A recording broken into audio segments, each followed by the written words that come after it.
hours, here's live from Started Rocks, and today we're here at the Gebäude 9 with Triggerfingers. So, guys, how are you? Good. Very good. How are you doing? Often thanks, I'm fine.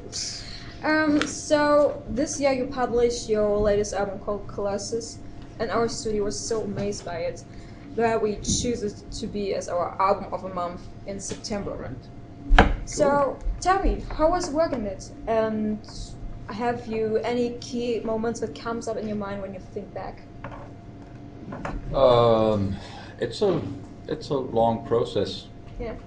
Making an album and recording it, and it starts with writing songs and making demos, and it was quite exciting from that first part. Even we decided to explore maybe a different kind of making an album. We've been making it in a certain dynamic that was more focused on our live interaction for a couple of albums. Even if those albums already were slightly different, now we thought it was the time to see what else we could do and maybe operate a little bit outside of our comfort zone. But that it kind of happened along the way we stumbled on sounds and what that different thing then should be, because we didn't know when we started that. We just start writing and stuff happens and you make things and you hear different sounds and all of a sudden little by little we get a certain direction, and then you go talk to someone and ask him to help you produce the album, and that was Mitchell Froome in Santa Monica. And that worked out really well because he's an amazing producer. He did a lot of cool albums, and but it worked out really well. The whole process of recording and mixing it was amazing. Yeah. It was really cool. I love your album. It's really cool, really. Well, thank you. Do you listen to your own music, like which songs you wouldn't, or do you say, okay, I like the album that I produced, I like the songs that I produced, but I listen to a different kind of music? I think we listen to a lot of different music. Yeah. What kind of music do you listen to? Ask around. It's all kinds of stuff. Oh, We listen to pop music, listen to really loud metal music, or some noise or whatever. It depends on which day we are. Yeah. Like today I was listening to Ella Fitzgerald, or I was listening to some Buddy Rich, or the other day was JJ Cale, or whatever. It's how you feel, and we like a lot of kind of music, so and I think it's important for us as well. It's not like one genre of music that we like. I think for me it makes it really interesting to explore and just find really good stuff. It's a wide range. I know it is true. Yeah. We listen to it all. Yeah. From classical music to jazz, I know what's in between. Yeah, it must be the music that you like, so you can't listen to music that you don't like to listen to. And exactly. It's emotional. Vielen Dank, mein Junge. Musst du auch ein bisschen Wasser? Ja, danke schön. Carlsberg, probably the best water in the world. Okay. Bitte. Dankeschön, vielen Dank. Can you name me one favorite track from your album? Can you name what? A favorite track. Favorite track. Oh, that's always a difficult. That's a difficult one. Yeah, it's a difficult one. Because I would say I like every track on the album. Because we worked on it, and you make an album you really like, and if I listen back to it, I'm really happy. And there's not really one particular song which I love more than the others. The next one is always better. Oh no, this one. Yeah, it's hard. It's like Mario says. Yeah. I think we're happy with the album as a whole, how it came out. That you still can hear that it's the three guys. That's us. Yeah. It's not a different band making the album. It's still us, but it's a new kind of songs and maybe different sound. It's cool. Okay. And it of course it's great to have songs like Candy Killer and Colossus and Steady Candy Me Killer, and yeah. things that maybe didn't come out yet. Do you have any plans? So maybe any songs that you haven't planned? When you're going to going to publish soon, or Now it's this album yeah, okay. we're gonna tour and promote this album and try to play more songs from the album and make a mix of like all of the things we have. Just make a good set. Okay. Triggerfinger is famous or is known for being one of the loudest band of Antwerp. This is one reason why we decided to just check you out, guys, and come to this show to watch you. But unfortunately, many of our models can't visit you today. Your concert in Cologne. So can you tell them what they're going to miss here on this Triggerfinger concert? That's hard to say. You're going to miss a lot. Yeah. You should ask someone who comes Yeah. and watches us because we don't see it from the audience. We're just the guys on stage and we're doing our thing and just we have no idea how it works. Normally people have, when they have as much fun as we have, they're gonna have a big time. So, Yeah. and they miss it when they don't. Yeah. Exactly. It's their own fault. But Yeah. to make sure, it's like you said, we're the loudest band, but I mean, it was once said by a guy who introduced us, and since we're carrying all the way through. But I think there are more louder bands than we are. Especially outside of Antwerp. Especially, What does that mean? Yeah. Being Exactly. It's some people write Yeah, some people write stuff. crazy stuff. Yeah. It's okay. Your band exists for several years and passed through many different situations. What do you think is the best and what the worst experience you made together as a band? Ooh, that's hard to say. It's really hard to say. Yeah. Yeah, I it's a guess hard we try to question. forget the bad experiences really fast and just And it don't happen that often, the bad things, In general, like now we have like 50 concerts in a row, Yeah. and up until now there wasn't one really bad thing. So that's good. That's good. what might be a frustrating thing is when you lose your voice as a singer. Yeah. That's kind of No, that's frustrating. horrible, man. That's really annoying because you can't do anything about it, and especially if you have to cancel the show, it's like No, that's not fun. that's and because for the rest you might feel okay.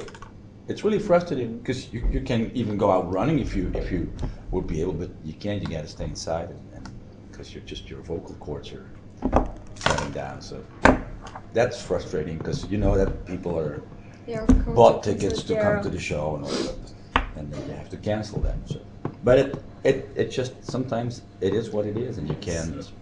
If it stops working, then you have to sleep and rest and shut up for a while. Little by little, it comes back. Okay, let's see. If you had the chance to meet your personal idol, who would it be and what would you do with him or her? I didn't understand quite. If you had a chance to your visit your favorite artist, Artist, idol, whatever, something Idol? like this. Idol, someone who you really respect, an artist. When you're really a fan Yeah. of somebody, it's most of the time, in my case, Yeah. you feel like really stupid when you meet them. It's like it's too starstruck. Yeah. We had, shall I for say? example, we had a little bit with the producer of the latest album. It didn't last long, but in the beginning, sometimes he was making coffee for us, and then you think about the guy who produced like Paul McCartney, like it's a list like this. It's kind of surrealistic, like that's Mitchell Froome, you know. I know something. Okay. Maybe. I would go out and eat ice cream with Ray Charles. Oh. And have a lot of different flavors and ask him which is which. Because he can't see the color. Especially notice that. Or go to dinner. Because Yeah. not so long ago, I read a book about Francis Bacon, the painter, and he used to have like late night dinners where he would go into a restaurant and treat all his friends to food, and especially very good wines. I would have been a fly on the wall there and just see how that kind of went about. That might have been interesting. That's cool. And you? Starstruck. Okay. Probably. Buses. Buses? Star trucks. Starstrucks. Oh fuck. No, I had once one of my biggest idols, the guitar player of Lou Reed, Steve Hunter, and somebody introduced me to him, and I was saying like, "Hey, this is Paul. Hey, Steve. Paul, this is Steve. I like your guitar playing." I've never felt as stupid as that moment, you know. Yeah. I guess possibly it's much better to do something completely different than talk about Yeah. go to the fair and just like Like the way you play guitar. No shit, show. Oh man. I really love to travel and being abroad, seeing different cultures and stuff. But I also know that being on tour is very stressful. So can you tell me what is your wait a moment. What is your recipe to reduce the stress level on tour? Walking around. Walking or what? Yeah. If your head is full, like, kind of like, and if we have time and have some spare time left, I go for a walk. Try to go for like an hour and a half or something, just like walking, but on a good tempo, and it clears your head. And I think, I mean, everyone does it in its own way, but that's helping me. And of course, you're in all the time, or in different countries, or in different cities.